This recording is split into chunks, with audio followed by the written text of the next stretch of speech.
Este video ofrece interpretaciones calendáricas de patrones y profecías mesiánicas bíblicas. A pesar de la confianza implícita en la siguiente presentación, estas interpretaciones no son de ninguna manera definitivas y podrían estar sujetas a explicaciones alternativas. Esta presentación parte de la suposición de que el espectador ha visto recientemente Mesías 2030, la línea de tiempo mesiánica en la profecía, parte 1, y que los principios interpretativos clave relacionados con la línea de tiempo y las conclusiones resultantes se entendieron adecuadamente. En la parte 1 de Mesías 2030, la línea de tiempo mesiánica en la profecía, revelamos 40 profecías y patrones que construyeron un hermoso y perfecto plan mesiánico de 7 días o 7000 años, como piezas de un rompecabezas divino planeado por un maestro.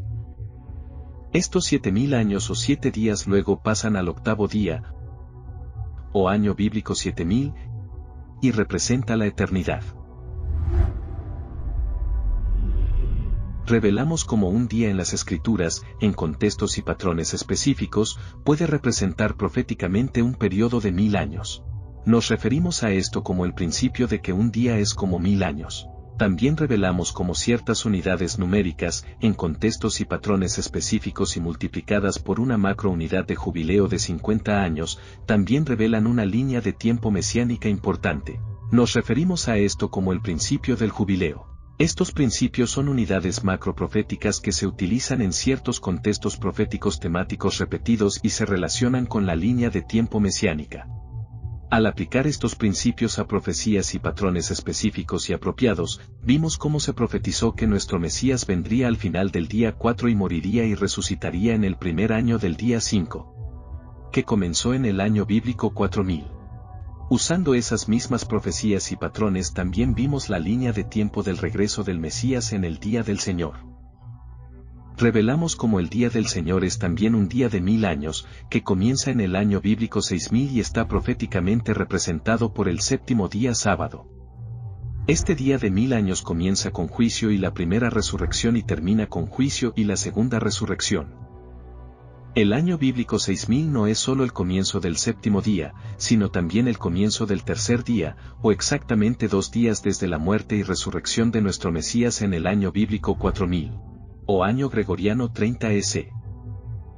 2 días, o exactamente 2000 años después, nos lleva al año bíblico 6000, o año gregoriano 2030 S, el día del Señor.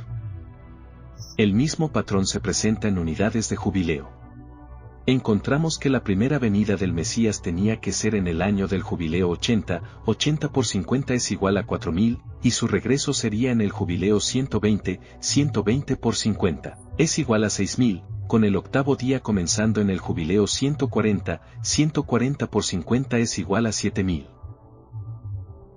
En la parte 2 de Mesías 2030, la línea de tiempo mesiánica en la profecía. Continuaremos con la presentación de profecías y patrones que apuntan a la primera venida del Mesías en el año bíblico 4000 y la segunda venida en el año bíblico 6000.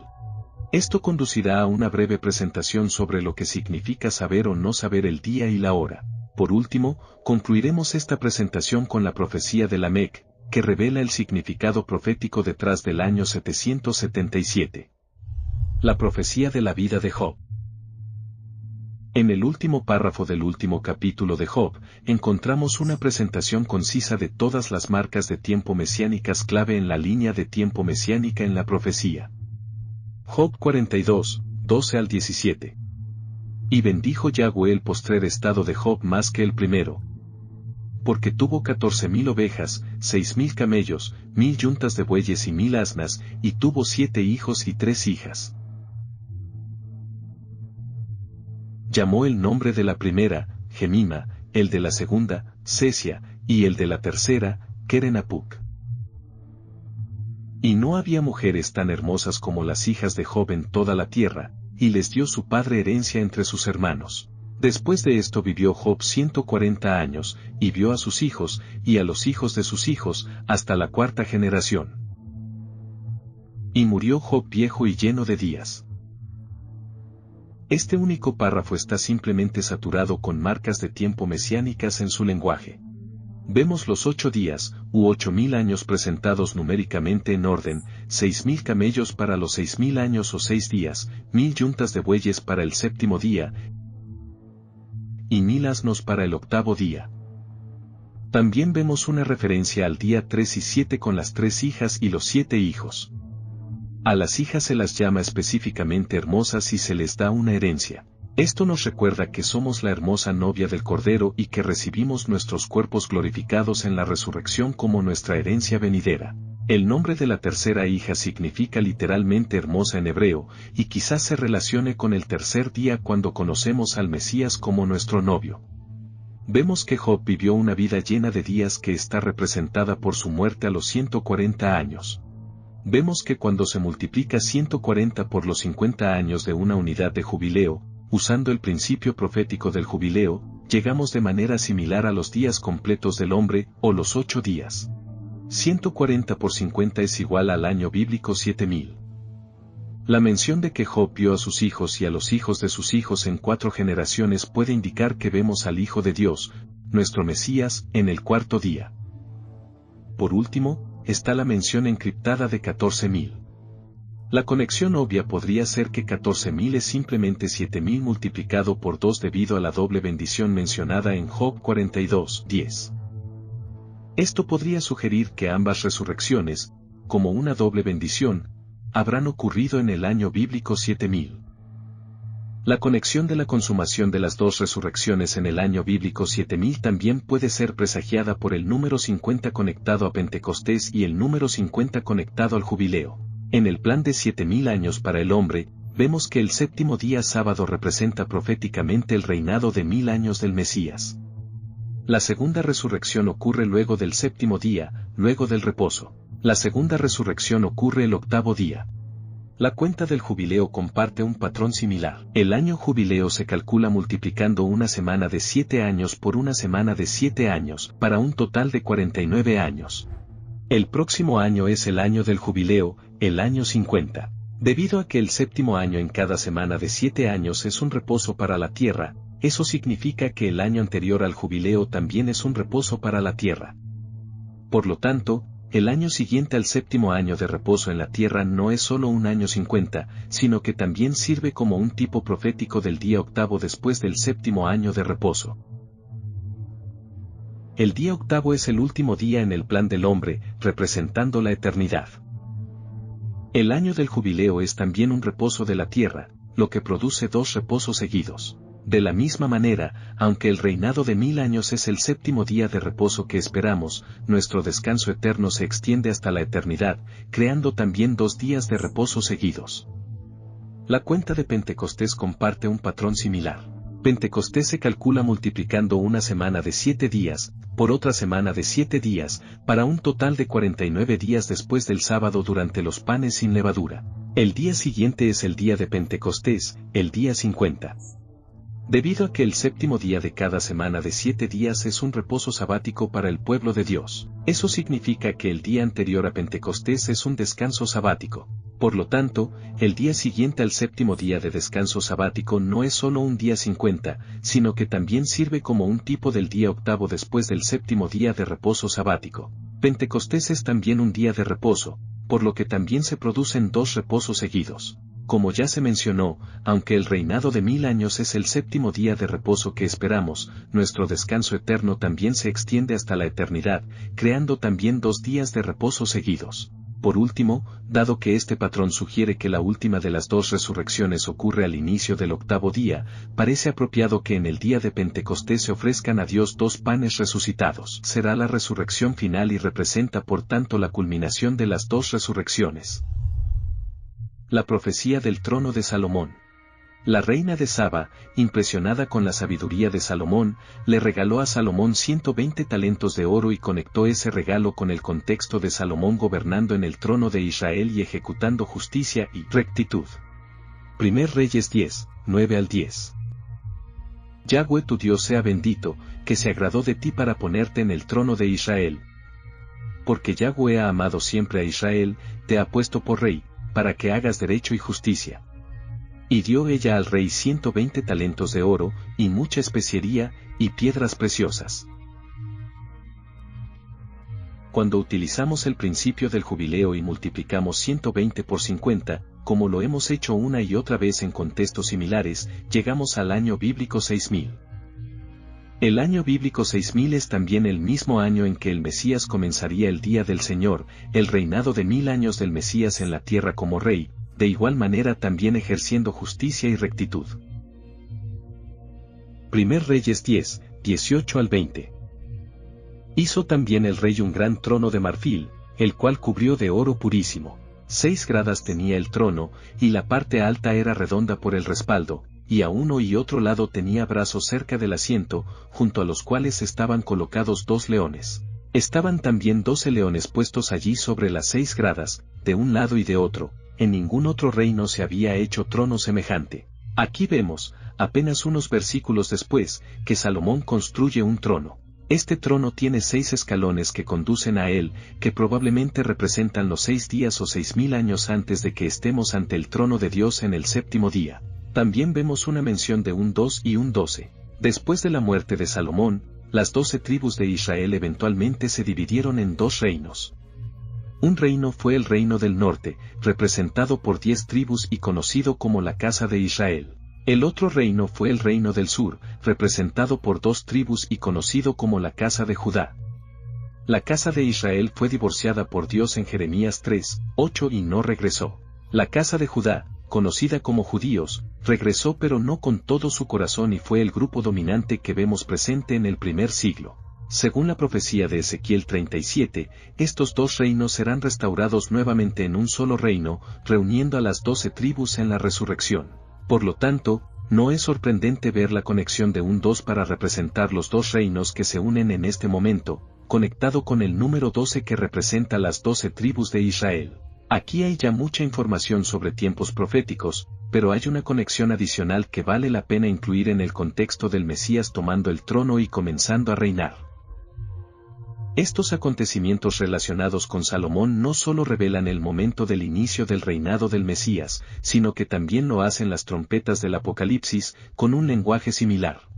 La profecía de la última trompeta. Después de que suena la 4ª trompeta en Apocalipsis, se nos dice que las últimas 3 trompetas se llaman específicamente los 3 ayes. Apocalipsis 8, 13. Y miré, y oí a un ángel volar por en medio del cielo, diciendo a gran voz: ¡Ay, ay, ay, de los que moran en la tierra, a causa de los otros toques de trompeta que están para sonar los 3 ángeles! Después de que suena la 5ª trompeta, se nos dice que el primer ay ha pasado. Apocalipsis 9, 12. El primer ay pasó, he aquí, todavía quedan 2 ayes por venir. Después de que suena la 6ª trompeta y luego mueren los 2 testigos, se nos dice que el segundo ay ha pasado. Apocalipsis 11, 14. El segundo ay pasó, he aquí, el tercer ay viene pronto. Eso nos deja con la 7ª trompeta, que también es el tercer ay. Por lo tanto, tenemos un 3 y un 7 que a estas alturas deberían ser un patrón familiar revelando la línea de tiempo mesiánica en la profecía. El tercer ay y la 7ª trompeta ocurren el tercer y 7º día. Como aprendimos de la profecía del trono de Salomón y de otros patrones y profecías que cubrimos en la parte 1, es en el tercer y 7º día que el Mesías comienza su reinado de 1000 años. Pero, ¿hay algo más que conecte la 7ª o última trompeta con el comienzo del reinado del Mesías? Ciertamente lo hay. Apocalipsis 11, 15 al 18. El 7º ángel tocó la trompeta, y hubo grandes voces en el cielo, que decían: los reinos del mundo han venido a ser de nuestro Señor y de su Mesías, y él reinará por los siglos de los siglos.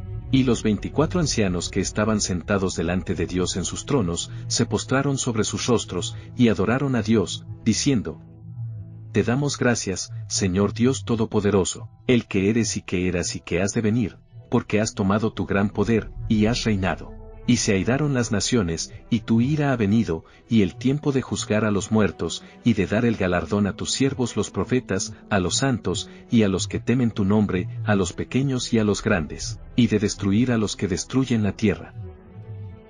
Aquí se nos dice que es en la 7ª, o última trompeta, que el Mesías comienza a tomar su reinado, recibimos nuestras recompensas en la resurrección y comienzan las copas de la ira. Se nos dice que aquellos en la fe, que estaban muertos, ahora son juzgados y recompensados. Esto se refiere a la resurrección en la última trompeta, que también está relacionada con el tercer y 7º día.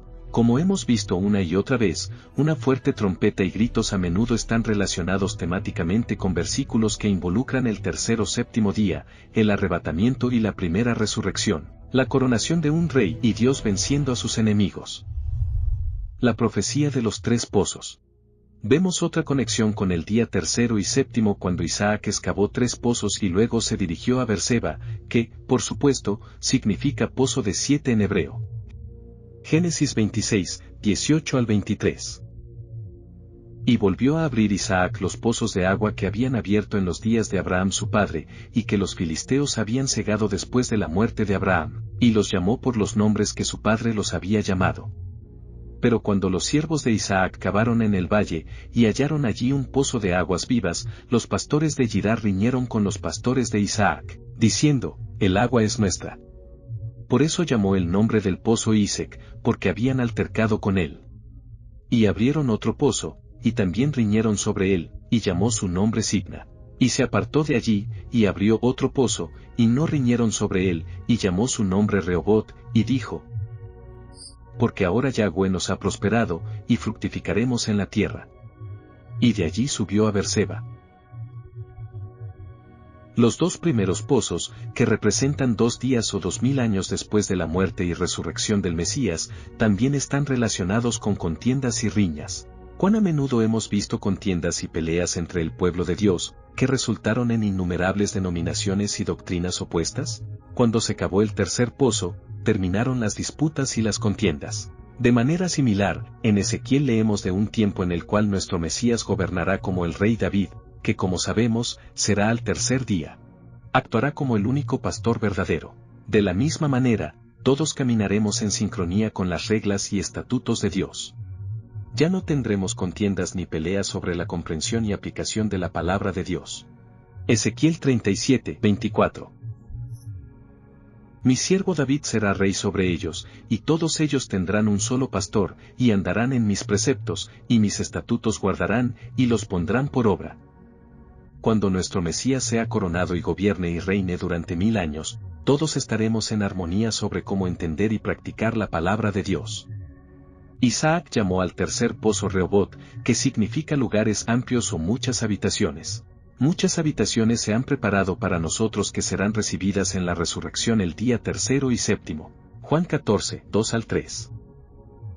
En la casa de mi padre muchas moradas hay, si así no fuera, yo os lo hubiera dicho, voy, pues, a preparar lugar para vosotros. Y si me fuere y os preparare lugar, vendré otra vez, y os tomaré a mí mismo, para que donde yo estoy, vosotros también estéis. Leemos un lenguaje similar en Isaías. Después de los dolores de parto y la resurrección, entramos en los aposentos durante un periodo muy corto de la ira de Dios. Isaías 26, 16 al 21.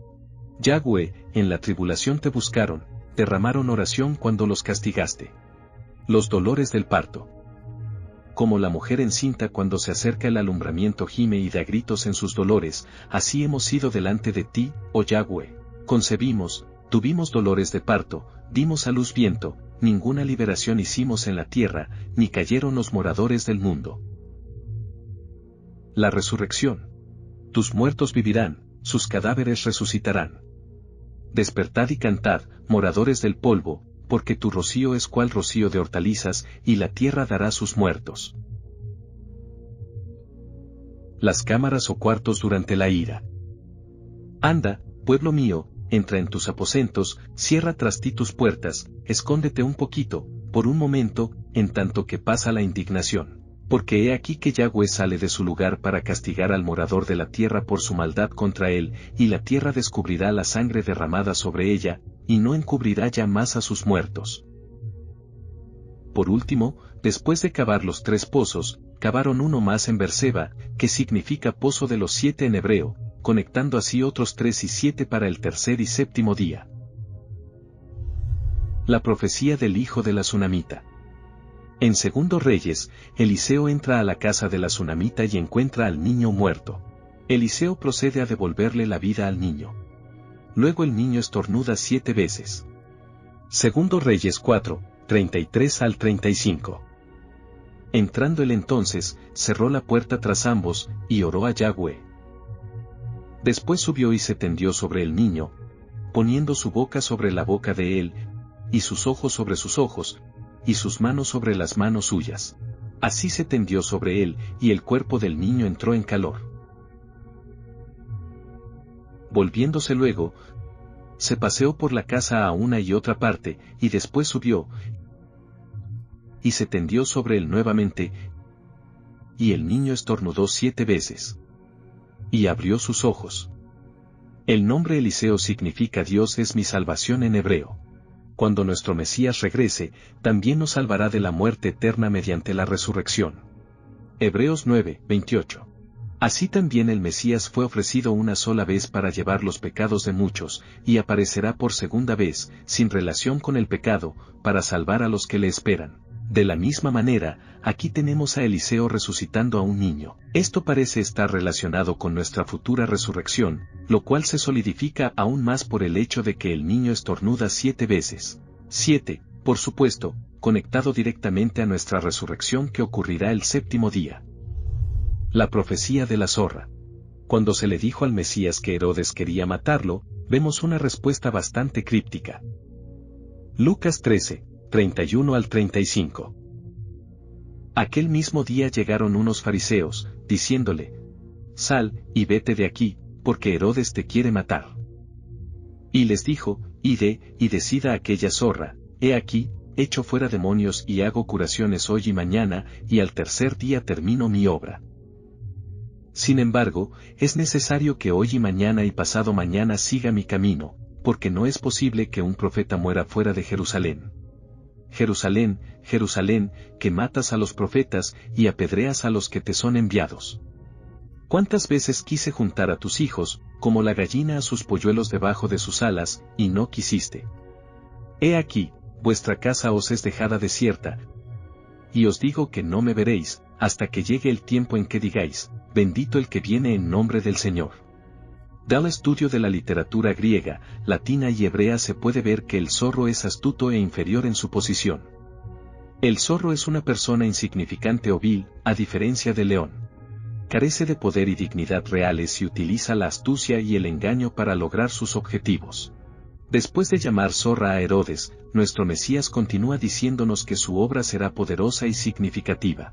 El Mesías declara que su obra estará completa al tercer día y conecta el tercer día con la declaración: bendito el que viene en el nombre del Señor.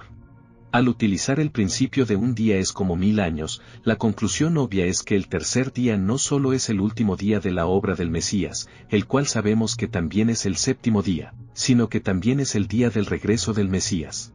La profecía de Ruth.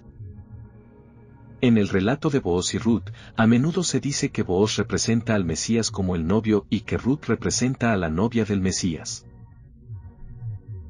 Booz actúa como el redentor de Ruth, así como el Mesías es nuestro redentor y nosotros su novia. Si bien existen numerosas conexiones proféticas con el Mesías en la historia de Booz y Ruth, nuestro interés se centra en la expectativa de que también veamos una revelación de la línea de tiempo mesiánica, correlacionada con estos temas mesiánicos en la profecía. Y por supuesto, como era de esperar, ciertamente lo vemos. Ruth 3:15. Después le dijo: quítate el manto que traes sobre ti, y tenlo. Y teniéndolo ella, él midió 6 medidas de cebada, y se las puso encima, y ella se fue a la ciudad.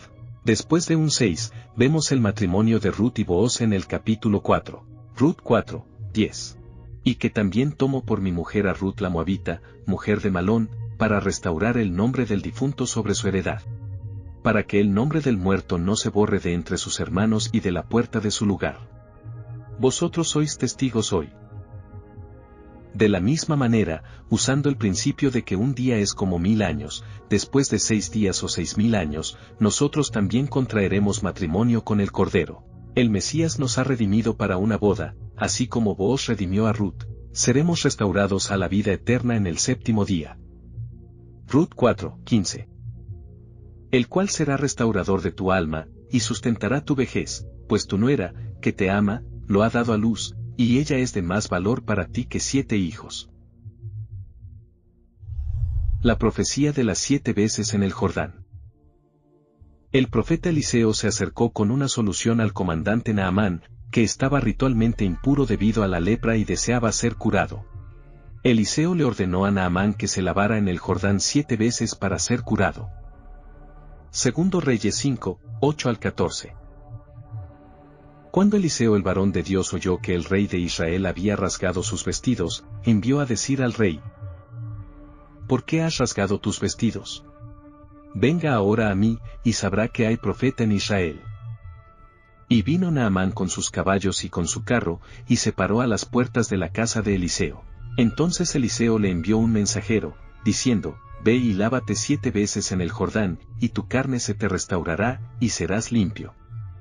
Y Naamán se fue enojado, diciendo: He aquí yo decía para mí, saldrá él luego, y estando en pie invocará el nombre de Yahweh su Dios, y alzará su mano y tocará el lugar, y sanará la lepra. Habana y Farfar, ríos de Damasco, ¿no son mejores que todas las aguas de Israel? Si me lavare en ellos, ¿no seré también limpio? Y se volvió, y se fue enojado. Mas sus criados se le acercaron y le hablaron diciendo: Padre mío, si el profeta te mandara alguna gran cosa, ¿no la harías? ¿Cuánto más, diciéndote: lávate, y serás limpio? Él entonces descendió, y se zambulló 7 veces en el Jordán, conforme a la palabra del varón de Dios, y su carne se volvió como la carne de un niño, y quedó limpio. De la misma manera, en la resurrección, nosotros también seremos restaurados cruzando simbólicamente el Jordán para entrar a la tierra prometida. La profecía de Joás. El inicio del reinado de Joás parece revelar el tiempo en que el Mesías comenzará su reinado. Joás significa Dios ha dado, lo que puede conectarse con el Padre dándonos a su único Hijo, quien luego también es exaltado a Rey en el 7º día, o el año bíblico 6000. Segundo Reyes 11, 4. Mas al 7º año envió Joiada y tomó jefes de centenas, capitanes, y gente de la guardia, y los metió consigo en la casa de Yahweh, e hizo con ellos alianza, juramentándolos en la casa de Yahweh. Y les mostró el hijo del rey. Segundo Reyes 11, 9 al 14. Los jefes de centenas, pues, hicieron todo como el sacerdote Joiada les mandó, y tomando cada uno a los suyos, esto es, los que entraban el día de reposo y los que salían el día de reposo, vinieron al sacerdote Joiada. Y el sacerdote dio a los jefes de centenas las lanzas y los escudos que habían sido del rey David, que estaban en la casa de Yahweh. Y los de la guardia se pusieron en fila, teniendo cada uno sus armas en sus manos, desde el lado derecho de la casa hasta el lado izquierdo, junto al altar y el templo, en derredor del rey. Sacando luego Joiada al hijo del rey, le puso la corona y el testimonio, y le hicieron rey ungiéndole, y batiendo las manos dijeron: ¡Viva el rey! Oyendo Atalía el estruendo del pueblo que corría, entró al pueblo en el templo de Yahweh. Y cuando miró, he aquí que el rey estaba junto a la columna, conforme a la costumbre, y los príncipes y los trompeteros junto al rey. Y todo el pueblo del país se regocijaba, y tocaban las trompetas. Segundo Reyes 11, 18 al 21. Y todo el pueblo de la tierra entró en el templo de Baal, y lo derribaron. Asimismo despedazaron enteramente sus altares y sus imágenes, y mataron a Matán sacerdote de Baal delante de los altares. Y el sacerdote puso guarnición sobre la casa de Yahweh. Después tomó a los jefes de centenas, los capitanes, la guardia y todo el pueblo de la tierra, y llevaron al rey desde la casa de Yahweh, y vinieron por el camino de la puerta de la guardia a la casa del rey, y se sentó el rey en el trono de los reyes. Y todo el pueblo de la tierra se regocijó, y la ciudad estuvo en reposo, habiendo sido Atalía muerta a espada junto a la casa del rey. Era Joás de 7 años cuando comenzó a reinar. ¿Ves el 7, 7, 7? La imagen que tenemos ante nosotros es que el Hijo de Dios desciende y es proclamado rey. Todo esto ocurre en un momento muy específico, y como ya hemos visto, bastante obvio. Se nos muestra que el Mesías desciende y es coronado rey en el 7º año. También vemos que este es un día en el que suenan las trompetas. Según Levítico 23, el día de las trompetas es en el 7º mes. Ahora tenemos el 7º año y el 7º mes. Vemos la última marca de tiempo mesiánica en la profecía como el 7º día, sábado, que representa proféticamente nuestro próximo día de reposo. Con eso tendríamos un perfecto 7, 7, 7 como el día, mes y año en que recibimos a nuestro Rey. En un futuro 7, 7, 7, nuestro Mesías será coronado rey y los enemigos de Dios serán destruidos en la ira que sigue. Cuando revelemos la profecía de Lamec más adelante en esta presentación, mostraremos cómo el 777 se conecta directamente con el año gregoriano 2030, que también es el año bíblico 6000, el tercer y séptimo día. 2030 es el único año en el que ocurrirá un 777, la marca de tiempo mesiánica en la profecía y nunca volverá a ocurrir. La profecía de los días de reposo. Ya sabemos que cuando el Mesías regrese entraremos en el cumplimiento profético del séptimo día, sábado. También sabemos que el reposo al que entramos se extiende hasta el octavo día, que representa la eternidad. Pero hay un día más en el que el hombre ya reposó, y es en el huerto. Esto se nos revela metafóricamente en Génesis 3:19, en el que se le dice a Adán que debido a su pecado solo comerá pan con el sudor de su rostro. Antes del pecado, estábamos íntimamente conectados con nuestro Creador y teníamos completo reposo y paz en el jardín. Después del pecado, todo eso cambió. Todo el plan divino para el hombre es restaurarnos de regreso al principio, de regreso al jardín, antes de que el pecado entrara en escena. Lo que esto significa es que el hombre tuvo reposo el primer día, pero lo perdió a causa del pecado. Sin embargo, en el séptimo día y hasta el octavo día, el hombre es restaurado a la presencia plena de Dios en nuestras vidas y no habrá más dolor, lágrimas, preocupación o sufrimiento. Estaremos nuevamente en completo reposo y paz, como en el jardín.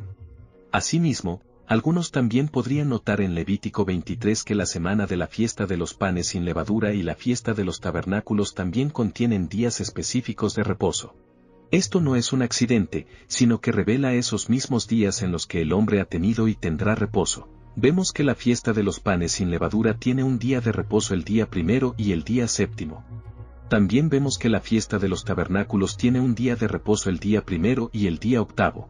Con ambas fiestas tenemos una ilustración perfecta del reposo que tuvimos en el jardín y la restauración del reposo que ocurrirá en el séptimo día, extendiéndose hasta la eternidad en el octavo día. Todos los Moadim, o tiempos señalados que encontramos en Levítico 23 apuntan al Mesías, y no solo muestran lo que lograría para el hombre en dos venidas separadas, sino también cuando. La profecía de la venta por piezas de plata. El nombre José se basa en un verbo hebreo que literalmente significa juntar. La raíz de este verbo, asaf, significa reunir, colectar, juntar o unir.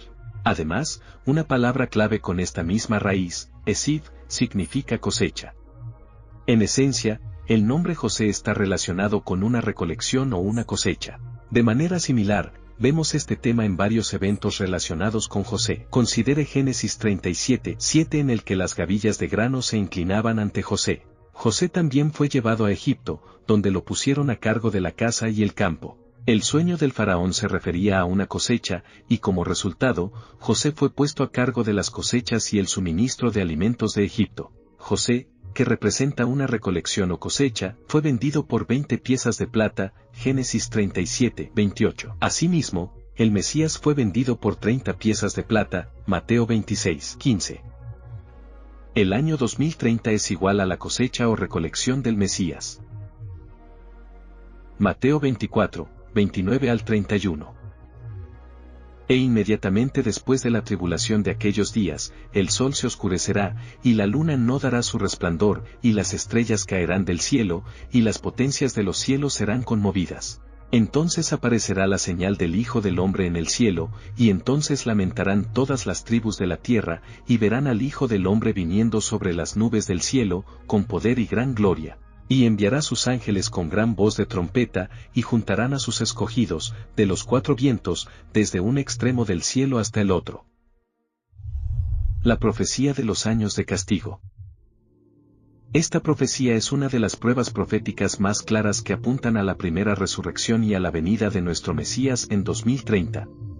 Esta profecía requiere alguna explicación para establecer el fundamento necesario. Como dijimos en la profecía del trono de Salomón, Israel estaba formado por 12 tribus. Después del reinado de Salomón, las 12 tribus se dividieron en dos reinos, 10 tribus formaron el reino del norte conocido como la casa de Israel y 2 tribus formaron el reino del sur, conocido como la casa de Judá. Tanto la casa de Judá como la casa de Israel cometieron adulterio espiritual. Jeremías 3, 6 al 10.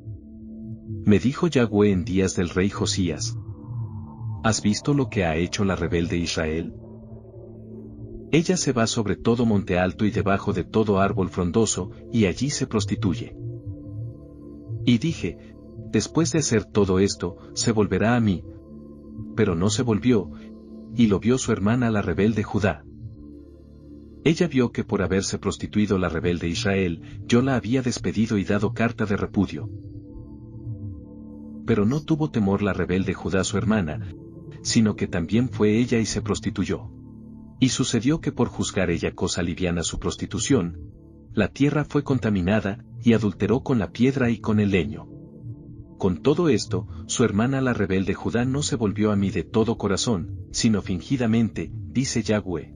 La casa de Israel fue repudiada y esparcida entre las naciones y mezclada con los gentiles, donde permanece hasta el día de hoy. Se mezclaron tanto con las naciones que la mayoría se perdió con el tiempo. Por eso nuestro Mesías dijo. Mateo 15, 24. Él respondiendo, dijo: No soy enviado sino a las ovejas perdidas de la casa de Israel. Uno de los objetivos del Mesías es traer de regreso a la casa de Israel, cumpliendo Ezequiel 37. A diferencia de la casa de Israel que no regresó después del exilio, la casa de Judá, los judíos, regresó después de estar en Babilonia, sin embargo, no regresó con todo su corazón. Los profetas nos dicen que la casa de Judá y la casa de Israel se arrepentirán y serán restauradas nuevamente en un solo reino dirigido por nuestro Mesías. Uno de los cuadros más claros de este evento se encuentra en Ezequiel 37.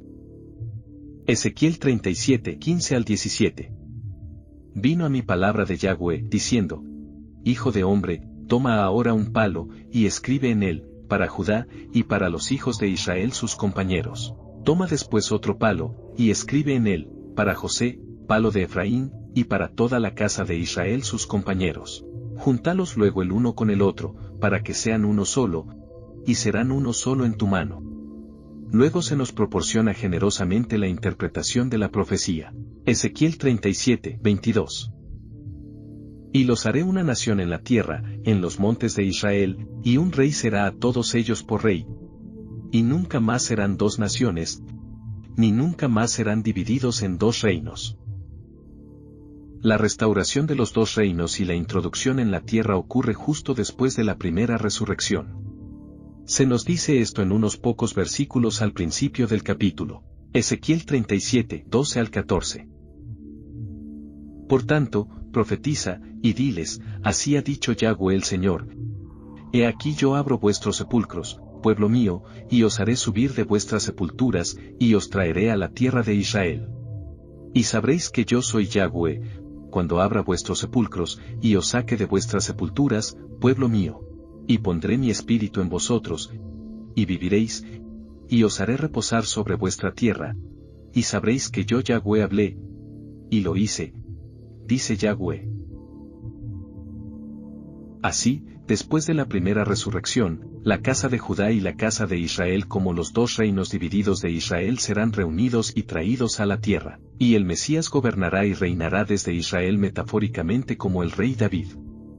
Ezequiel 37, 24 al 25. Mi siervo David será rey sobre ellos, y todos ellos tendrán un solo pastor, y andarán en mis preceptos y mis estatutos guardarán y los pondrán por obra. Habitarán en la tierra que di a mi siervo Jacob, en la cual habitaron vuestros padres. En ella habitarán ellos, sus hijos y los hijos de sus hijos para siempre. Y mi siervo David será príncipe de ellos para siempre.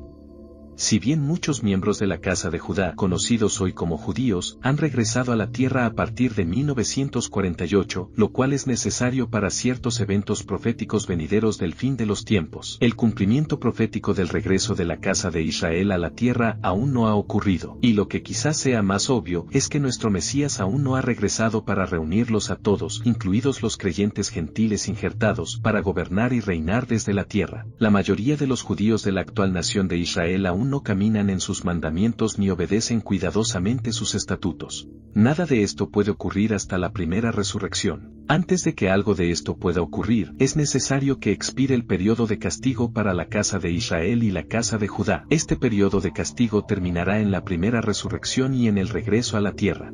¿Cuándo ocurre la primera resurrección y la entrada a la tierra? De acuerdo a todas las profecías que hemos revisado hasta ahora, la primera resurrección y entrada a la tierra ocurre en el año del jubileo 120, que también es el año bíblico 6000 y el año gregoriano 2030. Esto inicia el día del Señor que se conoce como el tercer y séptimo día. ¿Es el 2030 el mismo año en que la Biblia dice que terminará el periodo de castigo para la casa de Israel y la casa de Judá?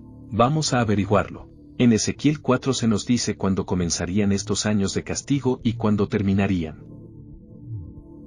Ezequiel 4, 4 al 11. Y tú te acostarás sobre tu lado izquierdo y pondrás sobre él la maldad de la casa de Israel. El número de los días que duermas sobre él, llevarás sobre ti la maldad de ellos. Yo te he dado los años de su maldad por el número de los días, 390 días, y así llevarás tú la maldad de la casa de Israel. Cumplidos estos, te acostarás sobre tu lado derecho segunda vez, y llevarás la maldad de la casa de Judá 40 días. Día por año te lo he dado. Al asedio de Jerusalén afirmarás tu rostro, y descubierto tu brazo, profetizarás contra ella. Y he aquí he puesto sobre ti ataduras, y no te volverás de un lado a otro, hasta que hayas cumplido los días de tu asedio. Y toma para ti trigo, cebada, habas, lentejas, millo y avena, y ponlos en una vasija, y hazte pan de ellos el número de los días que te acuestes sobre tu lado. 390 días comerás de él. La comida que comerás será de peso de 20 siclos al día, de tiempo en tiempo la comerás. Y beberás el agua por medida, la sexta parte de un hin, de tiempo en tiempo la beberás. Ezequiel yace de lado durante 390 días por la casa de Israel. Se nos dice que esto representa 390 años. Ezequiel también yace de lado durante 40 días por la casa de Judá. Se nos dice que esto representa 40 años. También se nos dice que el castigo de la casa de Israel y la casa de Judá está relacionado con el asedio de Jerusalén. También se menciona un 20 y un 6. Vemos que estos 390 años de castigo para la casa de Israel comienzan en el primer asedio de Jerusalén, y que los 40 años de castigo para la casa de Judá conducen al último asedio de Jerusalén. En Levítico 26 se nos dice en la Torá que cuando Israel es castigado, tiene la oportunidad de arrepentirse, pero de no hacerlo, su castigo será multiplicado 7 veces. Levítico 26, 18. Y si aún con estas cosas no me oyereis, yo volveré a castigaros 7 veces más por vuestros pecados. Ver también Levítico 26, 21, 24 y 28. A Ezequiel se le dijo que volviera su rostro al asedio de Jerusalén.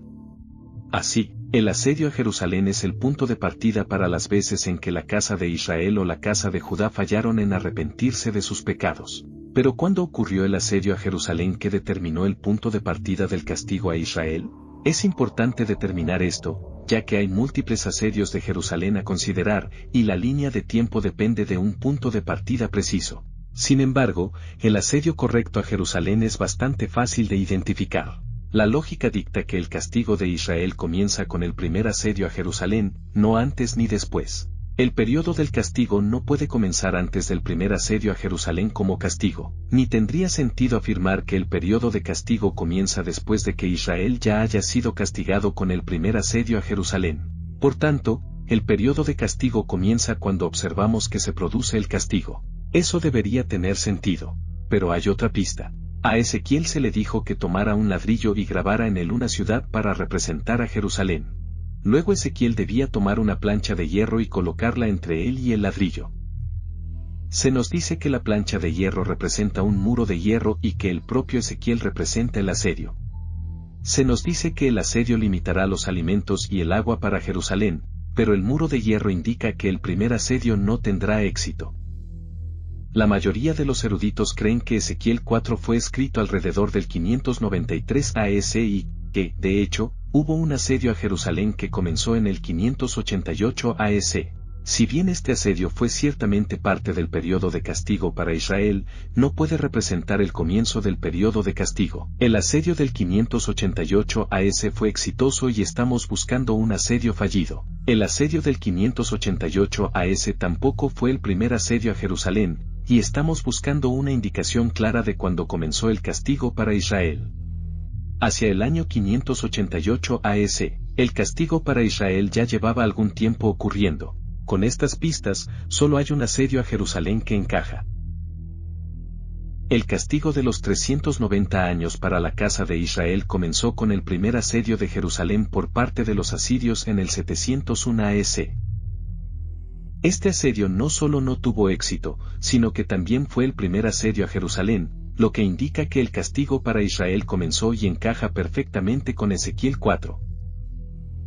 Entonces, el año 701 AS es el comienzo del periodo de castigo para la casa de Israel. 390 años después del 701 AS nos lleva al 311 AS. ¿Se arrepintió la casa de Israel en el 311 AS? No, no lo hizo. Por lo tanto, su castigo de 390 años debe multiplicarse por 7 según la Torá. 390 años por 7 es igual a 2730 años. 701 AS, el asedio a Jerusalén, más 2730 años. Recuerde, no hay un año cero, es igual a 2030. El 2030 es la próxima fecha límite disponible para que la casa de Israel se arrepienta, y sea reunida con la casa de Judá, cumpliendo Ezequiel 37. El castigo de la iniquidad por 40 años para la casa de Judá, los judíos, comenzó en el año 30 S, como dijo nuestro Mesías. Mateo 23, 37 al 39. Jerusalén, Jerusalén, que matas a los profetas y apedreas a los que te son enviados.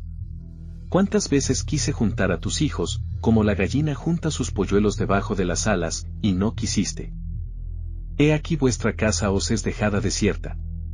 Porque os digo que desde ahora no me veréis, hasta que digáis, bendito el que viene en el nombre del Señor. 30 S más 40 años es igual a 70 S. En el año 70 S, nuevamente Jerusalén fue sitiada, lo que se convierte en nuestro punto de partida para las 7 veces más, dado que la casa de Judá no se ha arrepentido. En ese año el templo fue destruido y la casa de Judá quedó desolada. Si recuerda, en la primera parte detallamos 40 años de milagros documentados desde la muerte del Mesías hasta la destrucción del templo en el año 70 S, que incluyeron: las puertas del templo no permanecían cerradas durante 40 años, la menorá no permanecía encendida durante 40 años, la porción para el Señor siempre salió en la mano izquierda durante 40 años, y lo más importante, el hilo escarlata de Yom Kippur nunca se volvió blanco durante 40 años, indicando el estado del pueblo ante Dios. Todo esto fue parte de los 40 años de castigo para la casa de Judá en el primer siglo, como lo predijo con precisión Ezequiel 4, hasta el asedio y la caída de Jerusalén y el templo en el año 70 S. ¿Se arrepintió la casa de Judá en el año 70 S? No, no lo hizo. Por lo tanto, su castigo de 40 años es multiplicado por 7 según la Torá. 40 años por 7 es igual a 280 años. 280 años desde el año 70 S es el 350 S. ¿Se arrepintió la casa de Judá en el 350 S? No, no lo hizo. De esta forma, su castigo de 280 años es multiplicado por 7 según la Torá. 280 años por 7 es igual a 1960 años. 70 S, el asedio de Jerusalén, más 1960 años es 2030. El 2030 es también la próxima fecha límite disponible para que la casa de Judá se arrepienta y se reúna con la casa de Israel, cumpliendo Ezequiel 37. La finalización de los periodos de castigo para la casa de Judá, como para la casa de Israel, ocurren de esta manera exactamente al mismo tiempo por primera vez en la historia, algo que nunca antes había sucedido y que nunca volverá a suceder.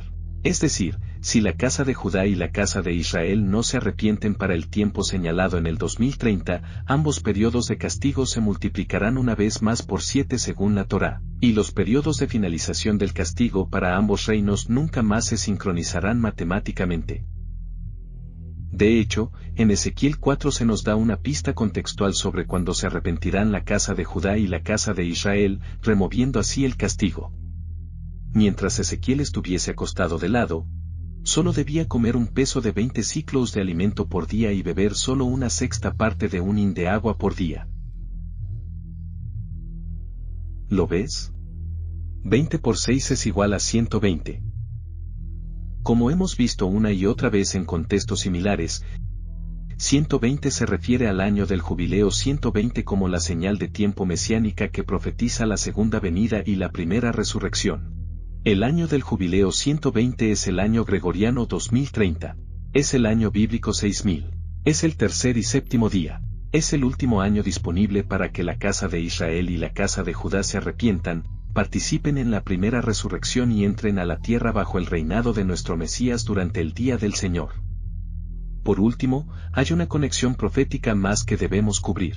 A Ezequiel se le dijo que el periodo de castigo de la casa de Israel estaba representado por acostarse sobre su lado izquierdo. Ezequiel 4:4. Y tú te acostarás sobre tu lado izquierdo y pondrás sobre él la maldad de la casa de Israel.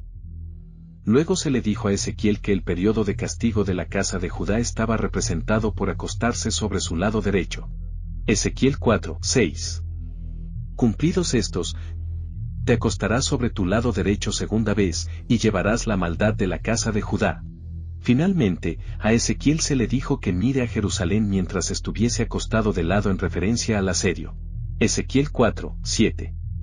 Al asedio de Jerusalén afirmarás tu rostro, y descubierto tu brazo, profetizarás contra ella. ¿Qué significa acostarse del lado izquierdo y derecho para la casa de Israel y la casa de Judá respectivamente? ¿Y qué tiene que ver con mirar al asedio a Jerusalén?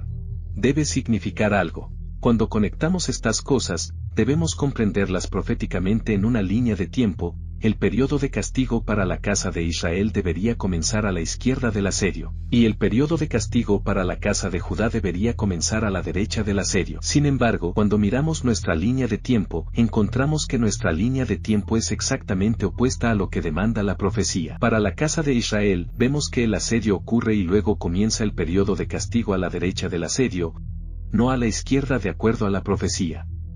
Existe un problema similar con la casa de Judá. Para la casa de Judá, vemos que el asedio ocurre, y el periodo de castigo ya comenzó 40 años antes hacia la izquierda, no hacia la derecha del asedio de acuerdo a la profecía. ¿Por qué sucede esto? ¿Por qué nuestra línea de tiempo está invertida exactamente al revés de lo que demanda la profecía?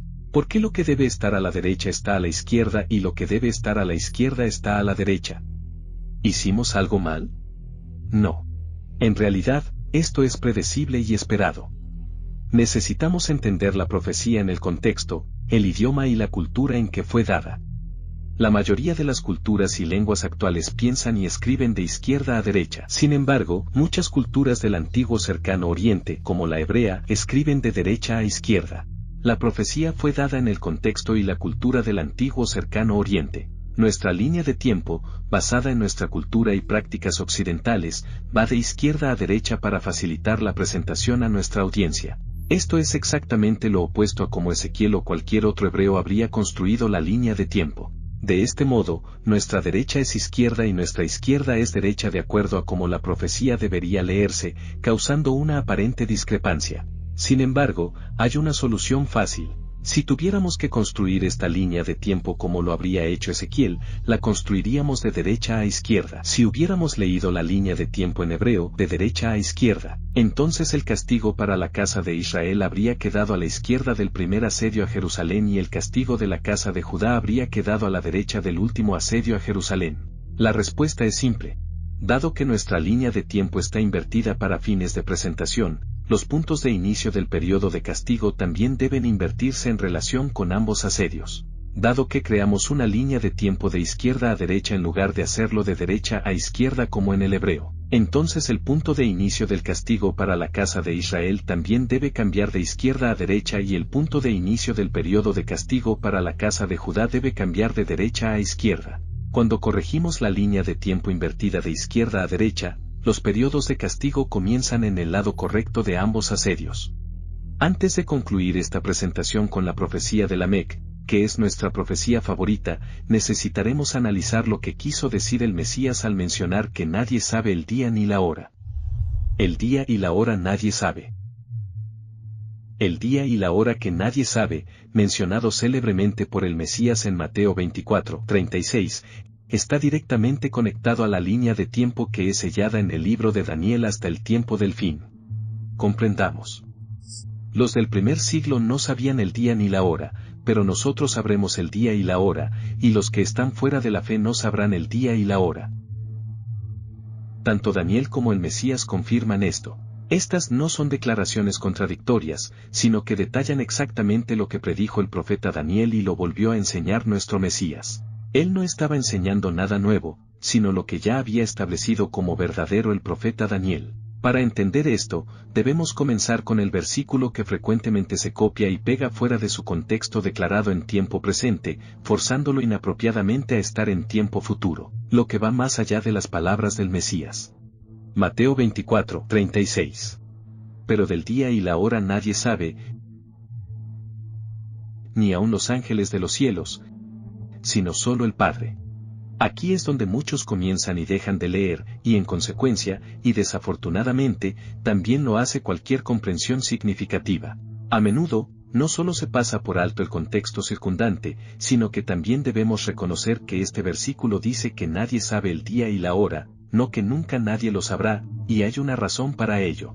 Es probable que exista una comprensión literal y otra idiomática acerca del día y la hora que nadie sabe. Analizaremos ambas. Como muchos saben, el Mesías con frecuencia utilizaba modismos. Por ejemplo, el Mesías le dijo a Natanael en Juan 1:48, antes que Felipe te llamara, cuando estabas debajo de la higuera, te vi.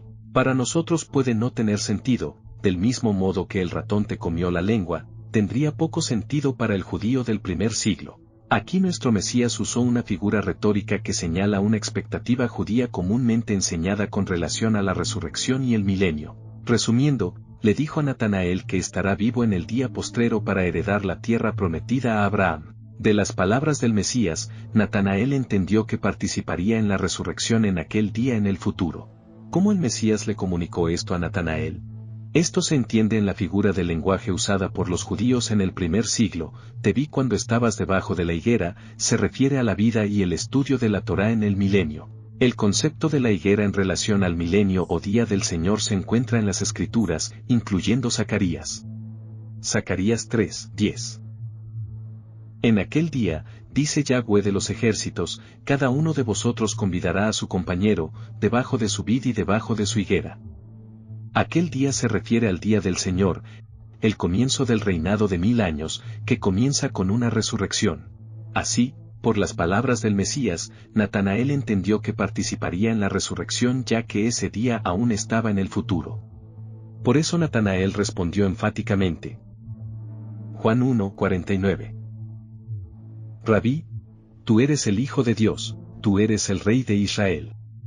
El Mesías utilizó docenas de modismos judíos en sus enseñanzas e interacciones con los demás, y este fue solo uno de los muchos ejemplos disponibles. Posiblemente la mención de no saber el día y la hora en relación al regreso del Mesías sea otro ejemplo idiomático, y el razonamiento sería más o menos así. En Levítico 23 podemos encontrar todos los moadim proféticos y mesiánicos que ilustran perfectamente lo que se supone que debe hacer el Mesías, y cuando se supone que debe hacerlo. Vemos que el Mesías cumplió proféticamente la Pascua, los panes sin levadura, las primicias y Pentecostés en su primera venida, y en ese orden específico. Lo siguiente que el Mesías debe hacer es regresar para la resurrección. Esto ocurrirá en el cumplimiento profético del séptimo día sábado, que también se encuentra en Levítico 23, ya que representa proféticamente el reinado de 1000 años de nuestro Mesías. Vemos su regreso y nuestra resurrección, temáticamente conectados al día de las trompetas, a la gran voz y al comienzo de nuestro día de reposo al inicio del séptimo milenio. El siguiente día profético mesiánico que sigue a Pentecostés, en orden, es el día de las trompetas, o Yom Teruah. Luego viene el día de la expiación y por último tabernáculos. En hebreo Yom Teruah, como día de las trompetas, significa literalmente el día del grito y el toque de trompetas, lo que resulta en una conexión temática perfecta. También es un día de reposo, lo que constituye un requisito temático adicional. El día de las trompetas siempre cae en el séptimo mes, lo que también representa necesariamente el regreso al inicio del séptimo milenio. También sabemos que el séptimo milenio o el séptimo día es también el día del Señor. Teruah está íntimamente relacionado con el inicio del día del Señor. Por ejemplo, Teruah también está relacionado con el temible día de Yahweh en el libro de Joel. Joel 2, 1 al 2. Tocad trompeta en Sión, y dad alarma, Teruah, en mi santo monte, tiemblen todos los moradores de la tierra, porque viene el día de Yahweh, porque está cercano. Día de tinieblas y de oscuridad, día de nube y de sombra. Por lo tanto, Yom Teruah es el único día que es consistente con todos los requisitos proféticos. ¿Cómo se conecta también idiomáticamente el día de las trompetas? Este ensayo mesiánico es el único día profético del Señor que cae en el primero del mes y por lo tanto requiere una observación cuidadosa de la luna para declarar la ocurrencia oficial de ese día. El día no se declara ni se conoce verdaderamente hasta que la luna marque que ocurrió mediante su observación. Por lo tanto, el día que nadie sabe podría ser razonablemente un modismo brillante para el día de las trompetas al regreso del Mesías. De hecho, solo en la era moderna podemos calcular el ciclo de la luna al minuto. Por lo tanto, Yom Teruah puede entenderse idiomáticamente como el día que nadie sabe. Además, no podemos ignorar la naturaleza literal de lo que dijo el Mesías porque claramente hay más en ello que simplemente un fascinante modismo hebraico. Unos versículos más adelante leemos, Mateo 24, 42. Velad, pues, porque no sabéis qué día ha de venir vuestro Señor. Por lo tanto, el día y la hora ciertamente se refiere al regreso del Señor. Esto también está en tiempo presente, no en futuro, como en Mateo 24, 36. Se supone que los del primer siglo no supieron el día de la venida del Mesías. Y lo que es más importante, se les dice que permanezcan despiertos porque no han sabido el día. ¿Eso significa que si permanecemos despiertos eventualmente sabremos el día? Examinaremos esta idea en breve, pero primero retrocedamos un poco más. ¿Por qué el Mesías habla del momento de su regreso? Porque los discípulos le hicieron estas preguntas. Mateo 24, 3. Y estando él sentado en el monte de los olivos, los discípulos se le acercaron aparte, diciendo, dinos, ¿cuándo serán estas cosas, y qué señal habrá de tu venida, y del fin del siglo? ¿Por qué los discípulos preguntarían cuándo serían estas cosas y la señal de la venida del Mesías al final de los tiempos? Hicieron estas preguntas porque el Mesías profetizó que el templo iba a ser destruido. Mateo 24, 1 al 2. Cuando Yeshua salió del templo y se iba, se acercaron sus discípulos para mostrarle los edificios del templo. Respondiendo él, les dijo, ¿veis todo esto? De cierto os digo, que no quedará aquí piedra sobre piedra, que no sea derribada. Es comprensible que los discípulos quisieran saber, no solo cuándo sería destruido el templo, cuando preguntaron cuándo serán estas cosas, sino también cuándo regresaría el Mesías. Los discípulos estaban preguntando sobre la línea de tiempo para el fin de los tiempos. En la mente de los discípulos, si el templo iba a ser destruido, entonces seguramente ese sería el fin de la era, y seguramente el Mesías regresaría. Pero esa suposición era errónea y tenemos los últimos 2000 años para demostrarlo. El Mesías enumeró eventos que conducirían a la destrucción del templo, enumeró eventos que ocurrirían después de la destrucción del templo y luego, enumeró eventos que ocurrirían justo antes de su regreso. Después de todas esas cosas, el Mesías respondió a las preguntas, ¿cuándo serán estas cosas? ¿Y qué señal habrá de tu venida y del fin del siglo? Antes de revelar cómo respondió el Mesías a sus preguntas, debemos entender que el profeta Daniel hizo la misma pregunta hace mucho tiempo. Daniel 12, 6. ¿Cuándo será el fin de estas maravillas? ¿A qué maravillas se refiere Daniel? Daniel hizo esta pregunta con respecto a la gran tribulación y la resurrección venidera. Daniel quería saber cuándo terminaría la tribulación y cuándo ocurriría la resurrección como se menciona en los versículos anteriores. Daniel 12, 1 al 2. En aquel tiempo se levantará Miguel, el gran príncipe que está de parte de los hijos de tu pueblo, y será tiempo de angustia, cual nunca fue desde que hubo gente hasta entonces. Pero en aquel tiempo será libertado tu pueblo, todos los que se hallen escritos en el libro. Y muchos de los que duermen en el polvo de la tierra serán despertados, unos para vida eterna, y otros para vergüenza y confusión perpetua. De esto leemos que habrá una gran tribulación y luego una resurrección, o en el pensamiento hebreo, una recolección o una cosecha después de un tiempo de angustia. ¿Te suena familiar? Nuestro Mesías dijo lo mismo en Mateo 24 en respuesta a casi la misma pregunta. Después de referirse al profeta Daniel en el versículo 15, lo cual probablemente no sea una coincidencia, el Mesías dice algo muy similar a lo que leemos en Daniel 12, 1 al 2, refiriéndose también a un tiempo de tribulación y luego por supuesto, una reunión. Mateo 24, 29 al 31. E inmediatamente después de la tribulación de aquellos días, el sol se oscurecerá, y la luna no dará su resplandor, y las estrellas caerán del cielo, y las potencias de los cielos serán conmovidas. Entonces aparecerá la señal del Hijo del Hombre en el cielo, y entonces lamentarán todas las tribus de la tierra, y verán al Hijo del Hombre viniendo sobre las nubes del cielo, con poder y gran gloria. Y enviará sus ángeles con gran voz de trompeta, y juntarán a sus escogidos, de los cuatro vientos, desde un extremo del cielo hasta el otro.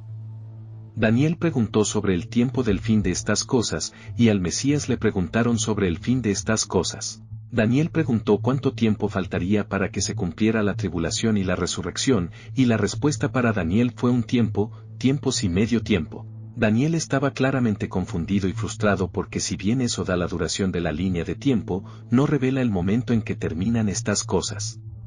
Daniel quería saber cuándo se suponía que se completarían estas cosas. Cuando Daniel pidió una aclaración, le dijeron que aún no era el momento para que él ni nadie más supiera el final de la línea de tiempo. Daniel 12, 9. Él respondió, anda, Daniel, pues estas palabras están cerradas y selladas hasta el tiempo del fin. A Daniel se le dijo que él no sabría aún el momento de la gran tribulación y la resurrección. Se le dijo que el tiempo estaría sellado hasta el tiempo del fin. ¿Es coincidencia que el Mesías dijera lo mismo? El Mesías dijo que no sabían el día ni la hora de la gran tribulación y la resurrección venidera, aunque estaban claramente conectados con su regreso. El Mesías continuó diciendo que ni siquiera los ángeles sabían, sino solo el Padre. A Daniel también se le dijo que él no sabía el momento de la gran tribulación y la resurrección venidera. Se supone que nadie lo sabía. Al menos todavía no. A Daniel le dijeron que nadie lo sabía. Aún no era el tiempo del fin. El Mesías también dijo que nadie lo sabía. Aún no era el tiempo del fin. El tiempo verbal en gramática es importante. No saber algo en el presente no es lo mismo que no saberlo en el futuro. Estos detalles están sellados hasta el tiempo del fin según Daniel 12, 9. El punto del Mesías es que debido a que estos detalles están sellados hasta el tiempo del fin, solo el Padre los conoce. Solo el Padre puede conocer lo que está sellado hasta que algún día el sello sea abierto. Nadie en el primer siglo vivió en el tiempo del fin. Por lo tanto, nadie supo el tiempo del regreso del Mesías. Permanecería oculto y sellado hasta el momento apropiado. Hechos 1, 7. Entonces los que se habían reunido le preguntaron, diciendo, Señor, ¿restaurarás el reino a Israel en este tiempo? Y les dijo, no os toca a vosotros saber los tiempos o las sazones, que el Padre puso en su sola potestad. El reino de Israel es restaurado al comienzo del reinado de 1000 años del Mesías, el día del Señor. Los del primer siglo no conocieron ese tiempo. Permanecería sellado hasta el tiempo del fin. Han pasado casi 2000 años desde que el Mesías dijo estas cosas. ¿Estamos en el tiempo del fin? ¿Deberíamos conocerlo ahora? ¿Deberíamos conocerlo? Y de ser así, ¿cuándo sería el momento adecuado? Tanto el Mesías como Daniel responden esto de la misma manera, lo que probablemente tampoco sea una coincidencia. Empezaremos con Daniel. La revelación del tiempo del fin de la tribulación y la resurrección mencionado en Daniel 12 no sucederá en un momento, sino durante un periodo de tiempo. Daniel 12, 4. Pero tú, Daniel, cierra las palabras y sella el libro hasta el tiempo del fin. Muchos correrán de aquí para allá, y la ciencia se aumentará. En el contexto del tiempo del fin de la tribulación y la resurrección, sellado hasta el tiempo del fin, se nos dice que la solución es que el conocimiento aumentará. Este aumento en el conocimiento conduce a la revelación de la línea de tiempo de la tribulación y la resurrección. ¿Sobre qué exactamente aumentará el conocimiento? Según el contexto debemos entender que aumentará el conocimiento acerca del tiempo sellado de la gran tribulación y el tiempo sellado de la resurrección. Daniel 12, 1. Y será tiempo de angustia, cual nunca fue desde que hubo gente hasta entonces. Pero en aquel tiempo será libertado tu pueblo, todos los que se hallen escritos en el libro. El tiempo está sellado y oculto y se revelaría mediante un aumento gradual del conocimiento. Daniel no es el único que dijo esto, sino que el Mesías dijo lo mismo, y lo cubriremos en breve. Se nos dice que eventualmente sabremos estas cosas antes de su regreso. De hecho, no solo lo sabremos, sino que también se supone que debemos saberlo. No sabíamos estas cosas en el primer siglo, pero después de un proceso de conocimiento creciente sobre la línea de tiempo de la tribulación y la resurrección, eventualmente sabremos la línea de tiempo de antemano. Daniel 12, 9 al 10. Él respondió, anda, Daniel, pues estas palabras están cerradas y selladas hasta el tiempo del fin. Muchos serán limpios, y emblanquecidos y purificados. Los impíos procederán impíamente, y ninguno de los impíos entenderá, pero los entendidos comprenderán. Por lo tanto, no solo se sella la línea de tiempo, sino que también se nos dice que un aumento de conocimiento la revelará gradualmente. Quizás lo más importante es que también se nos dice que los impíos no entenderán esta línea de tiempo, pero solo los entendidos la comprenderán. Los impíos son aquellos que no siguen la palabra de Dios. Los entendidos son aquellos que siguen la palabra de Dios. En el tiempo del fin, los entendidos lo sabrán, pero los impíos no. A medida que nuestro conocimiento y comprensión de la profecía aumentan a lo largo de un par de miles de años, ¿nos damos cuenta de que la respuesta a cuándo será el fin de estas maravillas ya no estará fuera del alcance como lo estuvo para Daniel, los discípulos o incluso los ángeles? La línea de tiempo del Mesías es como un rompecabezas grande y complejo con muchas piezas. Considera el proceso que lleva a completar un rompecabezas. Cuando armamos un rompecabezas, a menudo comenzamos con los bordes exteriores. Esto enmarca el alcance del rompecabezas. No solo es a menudo el camino más fácil hacia la solución, sino que además sabes que cada pieza restante debe encajar en esos límites. A medida que comienzas a completar los detalles con otras piezas que encajan en conexiones visuales y temáticas específicas, el rompecabezas comienza a tomar forma cada vez más rápido con el tiempo, con cada vez más detalles y claridad, lo que hace que sea cada vez más fácil encontrar cómo encajan las piezas restantes. El mismo proceso se utiliza en la profecía bíblica. El conocimiento ha ido aumentando desde hace algún tiempo, desde hace un par de miles de años, y está aumentando exponencialmente. Muchos ahora están viendo el panorama general y las piezas restantes están proporcionando rápidamente detalles y claridad adicionales. Las últimas piezas que encajan, según Daniel 12, completan la línea micro de tiempo, lo que conduce directamente al día y la hora, y se conecta directamente con Mateo 24, 36. Entonces, sabemos que Daniel no sabría el día en que terminaría la tribulación ni el día de la resurrección. Daniel no vivió en el tiempo del fin. Sabemos que aquellos en el primer siglo, incluidos los discípulos y los ángeles, tampoco sabrían el día que terminaría la tribulación ni el día de la resurrección. No estaban en el tiempo del fin. Mateo 24, 6. Mirad que no os turbéis, porque es necesario que todo esto acontezca, pero aún no es el fin. Según nuestro Mesías, el fin llega cuando nos acercamos a la gran tribulación de 3,5 años que comienza con la abominación desoladora. Mateo 24, 14 al 16. Y será predicado este evangelio del reino en todo el mundo, para testimonio a todas las naciones, y entonces vendrá el fin. Por tanto, cuando veáis en el lugar santo la abominación desoladora de que habló el profeta Daniel, el que lee entienda, entonces los que estén en Judea, huyan a los montes. En Daniel se nos dice que a medida que aumenta el conocimiento, lo que está sellado y oculto se revelará justo a tiempo, en el tiempo del fin. Pero lo más importante es que solo los entendidos lo sabrán, pero no los impíos. ¿El Mesías está de acuerdo con esto? Vamos a averiguarlo. Los entendidos comprenderán en el tiempo del fin. Mateo 24, 32 al 33. De la higuera aprended la parábola. Cuando ya su rama está tierna, y brotan las hojas, sabéis que el verano está cerca. Así también vosotros, cuando veáis todas estas cosas, conoced que está cerca, a las puertas. Los entendidos reconocerán las señales y sabrán que estamos cerca. Esto concuerda con Daniel 12. Los del primer siglo no comprendieron el tiempo del fin porque estaba sellado. Solo el Padre conoce lo que está sellado. Mateo 24, 36. Pero del día y la hora nadie sabe, ni aun los ángeles de los cielos, sino solo mi Padre.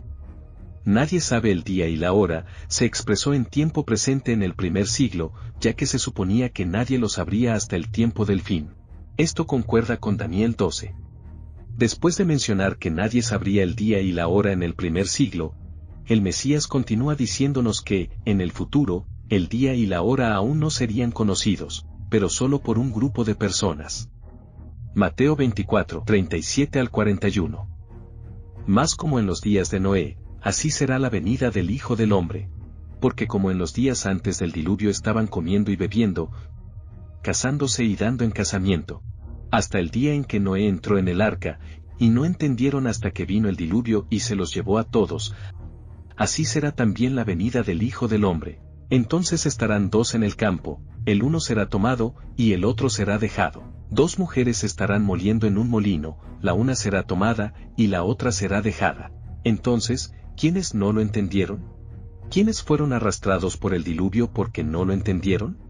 ¿Fueron los entendidos o los impíos? Fueron los impíos los que no lo entendieron. El punto del Mesías es el mismo que nos cuenta Daniel 12.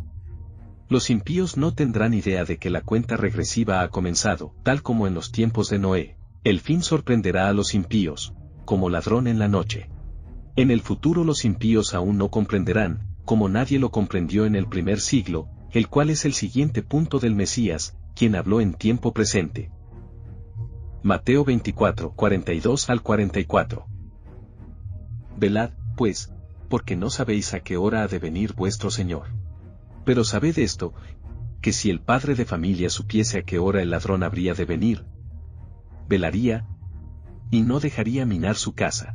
Por tanto, también vosotros estad preparados, porque el Hijo del Hombre vendrá a la hora que no pensáis. En el primer siglo nadie sabía el día, pero según Daniel 12 se supone que nadie en el primer siglo debía saberlo. No era el tiempo del fin. Por eso a los que no saben se les dice que permanezcan despiertos para que podamos velar, y de alguna manera el velar nos llevará a saber estas cosas antes de que sucedan, porque para nosotros, el Mesías no vendrá como ladrón. Recuerde, según Daniel 12, son los entendidos los que conocerán y comprenderán la línea de tiempo, que es el siguiente punto del Mesías, ya que el Mesías simplemente está volviendo a enseñar Daniel 12 y apunta nuevamente al futuro. Para nosotros el Mesías no vendrá como ladrón si permanecemos despiertos y velando. Los entendidos comprenderán el tiempo correcto. Mateo 24, 45 al 47. ¿Quién es, pues, el siervo fiel y prudente, al cual puso su Señor sobre su casa para que les dé el alimento a tiempo? Bienaventurado aquel siervo al cual, cuando su Señor venga, le haya haciendo así. De cierto os digo que sobre todos sus bienes le pondrá. Nuevamente los entendidos comprenderán y los impíos no comprenderán. Mateo 24, 48 al 51. Pero si aquel siervo malo dijere en su corazón, mi Señor tarda en venir, y comenzare a golpear a sus consiervos, y aun a comer y a beber con los borrachos, vendrá el Señor de aquel siervo en día que éste no espera, y a la hora que no sabe, y lo castigará duramente, y pondrá su parte con los hipócritas. Allí será el lloro y el crujir de dientes. Aquí el Mesías revela abiertamente quienes no sabrán el día y la hora. Así como también dijo Daniel cientos de años antes de nuestro Mesías, son los impíos los que no entenderán. Y así como también dijeron Daniel y el Mesías, los entendidos comprenderán en el tiempo del fin. Entonces, el Mesías viene en un día y hora inesperados para los impíos, lo que solo puede significar que el Mesías viene en un día y hora esperados para los entendidos. Esto no es una novedad. Daniel 12 ya nos lo dijo y el Mesías simplemente está volviendo a enseñar lo que ya debería saberse. Los entendidos son aquellos que se han arrepentido y guardan la palabra de Dios. Pero para los impíos el Mesías vendrá como ladrón y no sabrán de antemano la hora de su regreso.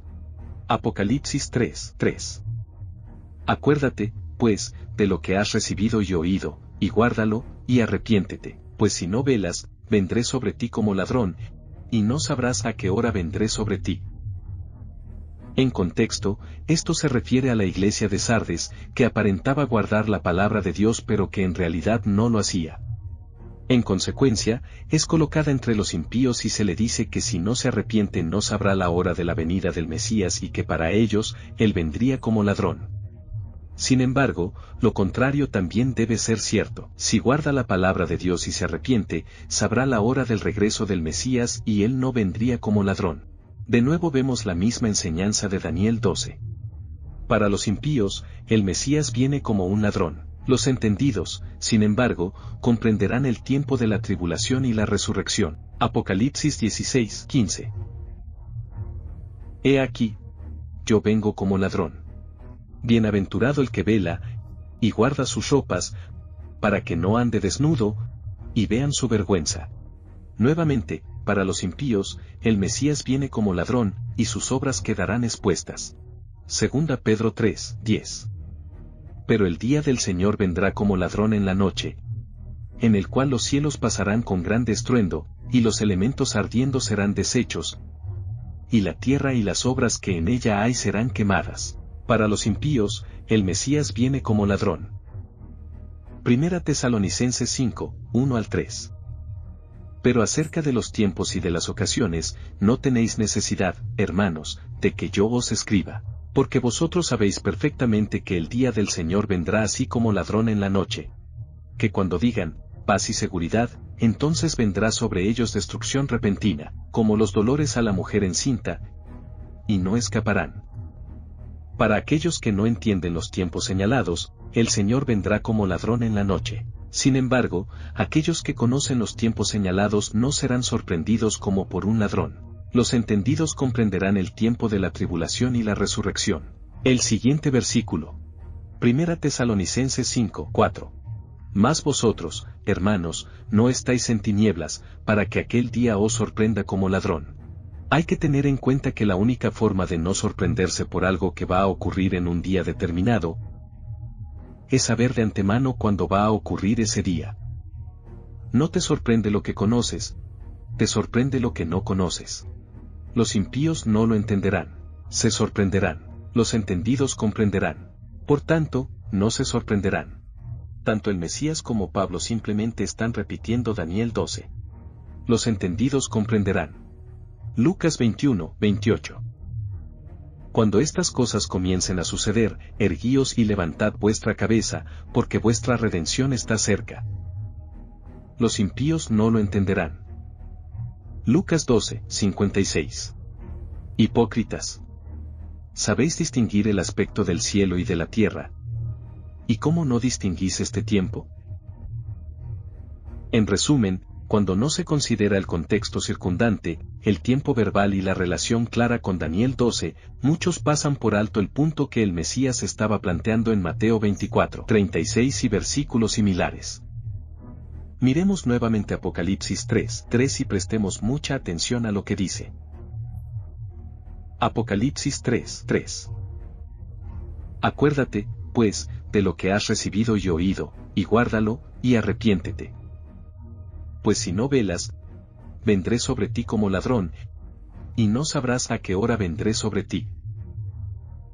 Esta declaración del Mesías usa exactamente el mismo lenguaje que los versículos que muchos usan para afirmar que nunca podremos saber el día y la hora, y revela algo que es muy significativo y profundo. Si no nos despertamos y velamos, Él vendrá sobre nosotros como ladrón, y no sabremos a qué hora vendrá sobre nosotros. Si este versículo es cierto, entonces lo inverso también debe ser cierto. Si velamos, no vendrá sobre nosotros como ladrón, y lo sabremos. ¿Por qué deberíamos velar? ¿Por qué estudiamos estas profecías para aumentar nuestro conocimiento? Velamos para poder comprender en el tiempo del fin. Al igual que Daniel menciona que los impíos no entenderían y los entendidos comprenderían, el Mesías dio a entender exactamente lo mismo. Sabremos el día, se supone que sabremos el día. Y será una cosa muy mala no saber el día cuando se supone que debemos saberlo. Mas vosotros, hermanos, no estáis en tinieblas, para que aquel día os sorprenda como ladrón. Si bien hay aún más versículos que hablan de saber o no saber el día y la hora, todos tienen una cosa en común, que todos concuerdan con Daniel 12. Y ninguno de los impíos entenderá, pero los entendidos comprenderán. ¿Ha aumentado el conocimiento profético al punto de que podamos saber el día? ¿Estamos lo suficientemente cerca del tiempo del fin como para que la línea de tiempo sea revelada? Puede que aún no lo sepamos con seguridad, pero quizás la línea de tiempo mesiánica más enfocada que podamos presentar se encuentre en la profecía de Lamec en Génesis 5. La profecía de Lamec. Cuando estudiamos la Biblia vemos que los nombres, en especial los nombres hebreos, a menudo tienen un significado relevante. Encontramos lo mismo en Génesis 5. Cuando examinamos ese capítulo en particular, encontramos esta lista de nombres en este orden: Adán, Set, Enos, Cainán, Maalaleel, Jared, Enoc, Matusalén, Lamec, Noé. Cada nombre tiene un significado en hebreo. Adán significa un hombre. Set significa puesto. Enos significa mortal. Cainán significa pena. Maalaleel significa alabanza de Dios. Jared significa descenderá.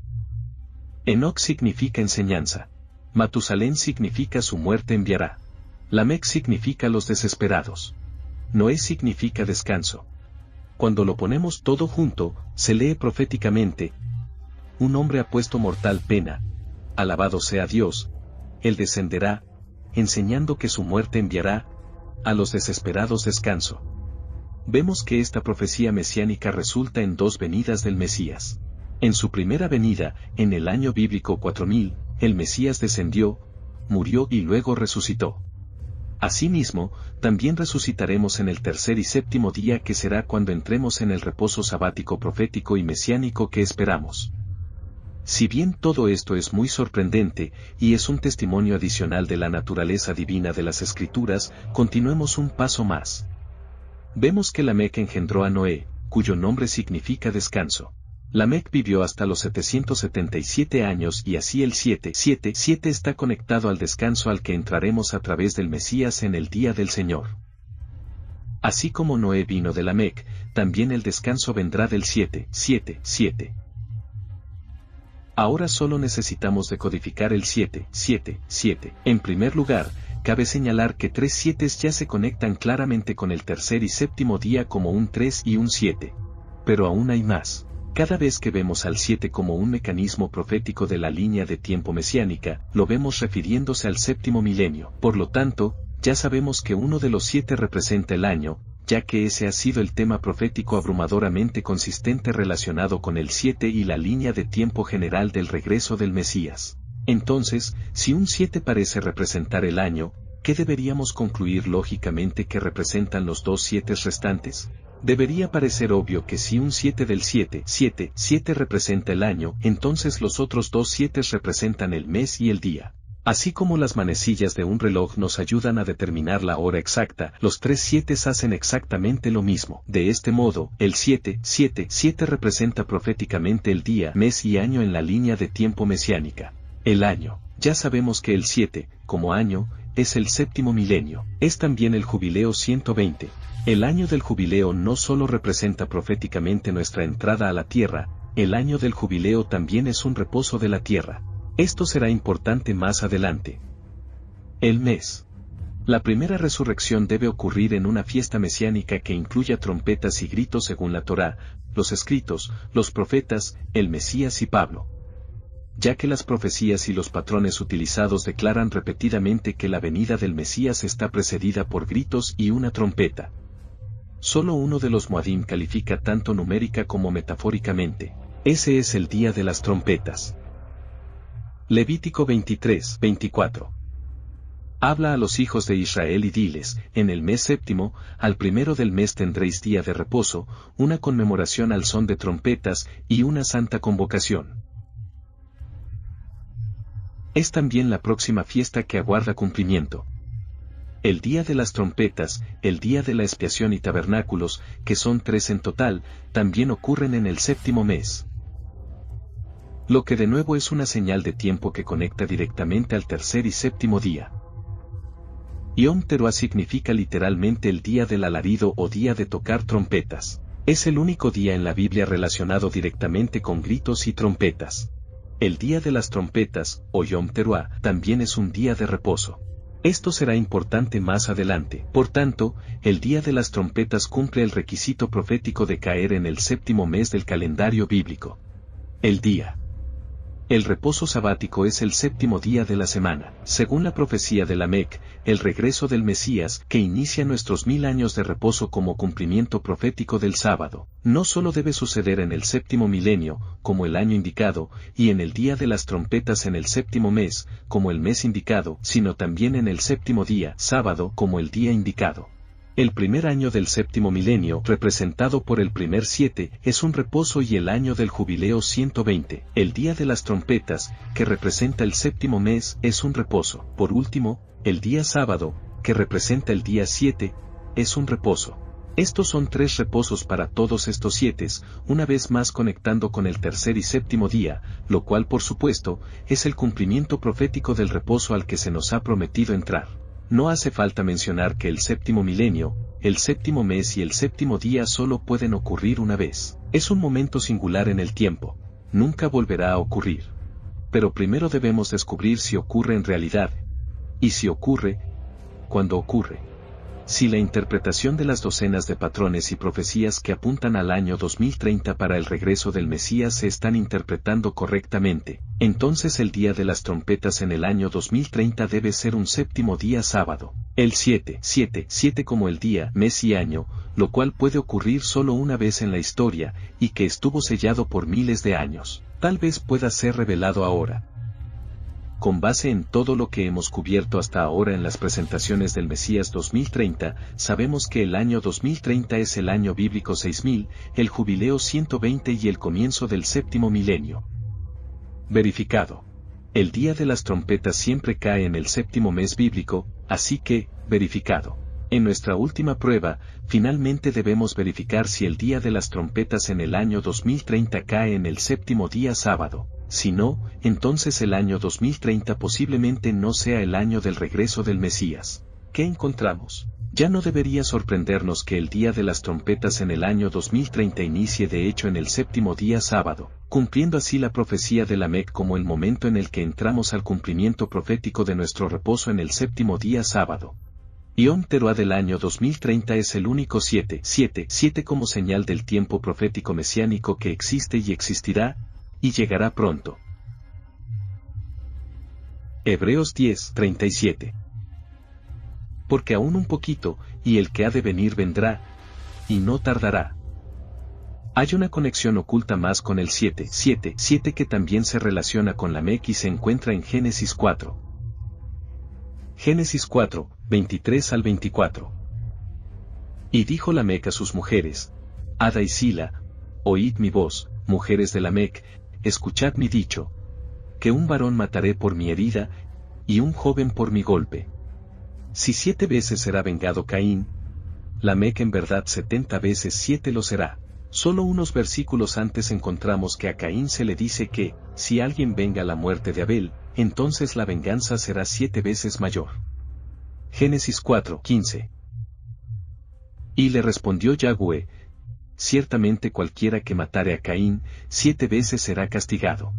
Entonces Yahweh puso señal en Caín, para que no lo matase cualquiera que le hallara.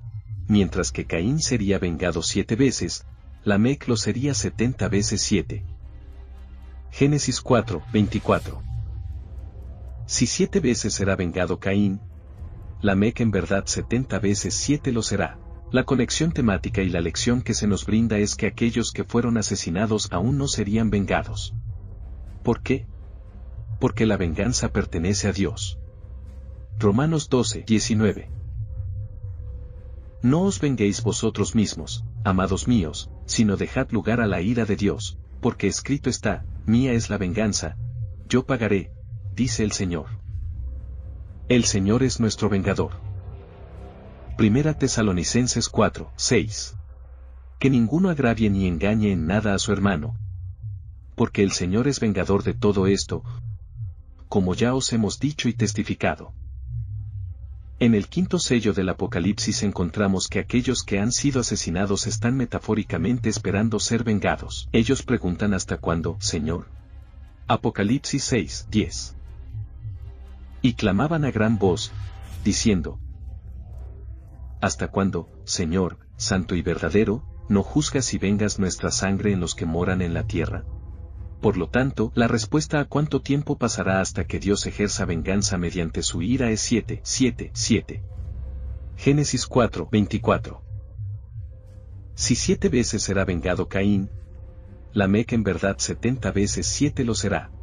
En el séptimo día, del séptimo mes, del séptimo año comenzará la ira de Dios al regreso del Mesías, luego de la gran tribulación, respondiendo así hasta cuando, Señor, santo y verdadero, ¿no juzgas y vengas nuestra sangre en los que moran en la tierra?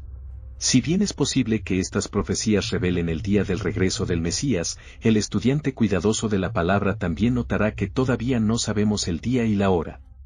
Lo que es consistente con las palabras del Mesías. Sin embargo, así como Daniel 12 señala que los entendidos comprenderán la línea de tiempo en el tiempo del fin, el Mesías también tiene cuidado de señalar que en algún momento también sabremos la hora. Apocalipsis 3, 3. Acuérdate, pues, de lo que has recibido y oído, y guárdalo, y arrepiéntete. Pues si no velas, vendré sobre ti como ladrón, y no sabrás a qué hora vendré sobre ti. En contexto, la iglesia de Sardes tenía la reputación de caminar en la palabra de Dios, pero en realidad no lo hacía, de ahí la instrucción de guardarla y arrepentirse. Al guardar la palabra y arrepentirnos se nos dice que no solo es posible saber la hora real del regreso del Mesías, sino que se espera que la sepamos de antemano. Que esa sea una lección para todos nosotros. La falta de arrepentimiento y el no guardar la palabra resultará en no saber el día y la hora en que el Mesías venga por ti como ladrón. Primera Tesalonicenses 5, 4. Mas vosotros, hermanos, no estáis en tinieblas, para que aquel día os sorprenda como ladrón. La única manera de no sorprendernos el día en que algo ocurre, es saber de antemano el día en que va a ocurrir, y se nos dice que no nos sorprenderemos. Pero ¿qué pasa si se nos dice que sabremos la hora? La realidad es que es posible que no sepamos la hora hasta el último momento previo a ese día. Marcos 13, 34 al 37. Es como el hombre que yéndose lejos, dejó su casa, y dio autoridad a sus siervos, y a cada uno su obra, y al portero mandó que velase. Velad, pues, porque no sabéis cuándo vendrá el Señor de la casa, si al anochecer, o a la medianoche, o al canto del gallo, o a la mañana, para que cuando venga de repente, no os halle durmiendo. Y lo que a vosotros digo, a todos lo digo, velad.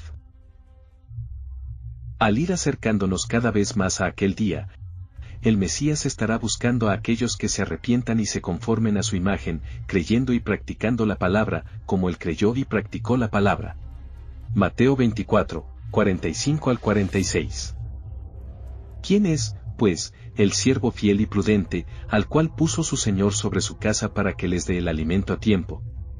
Bienaventurado aquel siervo al cual, cuando su Señor venga, le halle haciendo así. Esto concluye la presentación de docenas de profecías y patrones, demostrando cómo el Mesías vendría, y vino, para cumplir la profecía mesiánica en el año bíblico 4000, o 30 S.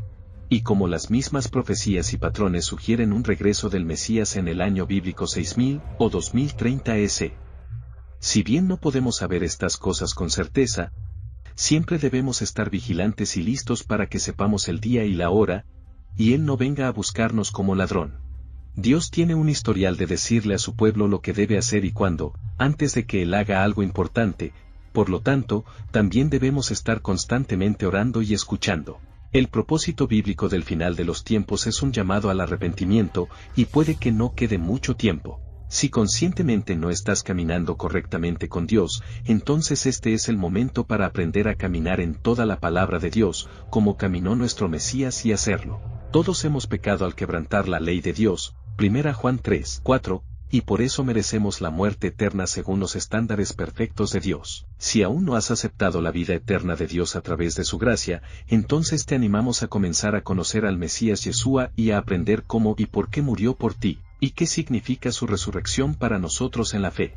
Si crees que debes compartir este video con urgencia con todos los que están en la fe, te alentamos a hacerlo sin demora, ya que el tiempo puede ser corto y tal vez hayas notado que los acontecimientos se están acelerando.